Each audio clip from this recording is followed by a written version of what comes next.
இன்று சமூக வலைதளத்தில் அதிகமாக பேசப்பட்டு வருவது சிராஜ் என்ற இளைஞரோட மரணத்தை பற்றி தான்.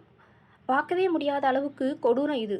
மத்திய பிரதேசத்தை சேர்ந்த சிராஜ் என்ற இளைஞரை 4 சிறுவர்கள் சேர்ந்து வெட்டி அதை வீடியோவும் எடுத்து இறுதியில் வெற்றி அப்படின்னு என்ன செய்கிறாங்க, அவங்க சிம்பிளையும் காட்டுறாங்க. இந்த வீடியோவை நம்ம இதில் என்ன செய்ய முடியாது, பதிவு செய்ய முடியாது. ஆனால் இந்தியா டுடே ரிப்போர்ட் படி திருவள்ளூரில் ஓடுற ரயிலில் வடமாநில இளைஞரான சிராஜை ஆயுதத்தை வச்சு மிரட்டி இருக்கிறாங்க. பின்னாடி ரயில் நின்றவுடன் ஸ்டேஷன்லேருந்து அருகே இருக்கிற இடத்துக்கு சிராஜை இழுத்து சென்று அரிவாளை வைத்து தாக்குறாங்க. மண்டை உடைஞ்சு விட்டுது. விடுடா அப்படின்னு வீடியோ எடுக்கிற இளைஞர் சொல்லியும் அவன் வெட்டுறதை என்ன செய்யலை, நிறுத்தலை. விட்டுருங்க என்று அந்த வடமாநில இளைஞர் சிராஜ் கத்துறாரே தவிர வேறு எந்த எதிர்ப்பு தாக்குதலும் கூட அவரால் செய்ய முடியலை.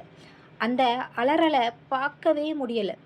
சிறுவர்கள் கையில் ஆயுதம், அதுவும் தவறு செய்கிறோம் அப்படின்ற உணர்வே இல்லாமல் தாக்கிட்டு வெற்றி அப்படிங்கிற சிம்பிளையும் காட்டுறாங்க. இது பார்க்கவே ரொம்ப கருண கொடூரமாக இருக்குது. தமிழ்நாடு அரசு நடவடிக்கை எடுக்கணும். இவர்களை மைனர் குற்றவாளி அப்படின்னு கூட என்ன செய்யக்கூடாது, பார்க்கக்கூடாது. கடுமையான தண்டனையை கொடுக்கணும். வட மாநிலத்தில் இருந்து இங்கே வர்றவங்க அவங்க குடும்பங்குட்டியை விட்டுட்டு இங்கே பிழப்பை தேடி வராங்க. அப்படி பிழப்பை தேடி வர்றவங்களை இப்படியா வெட்டி கொள்வது? போதைக்கு அடிமையாகி அந்த இளைஞரை வெட்டி கொன்று இருக்காங்க.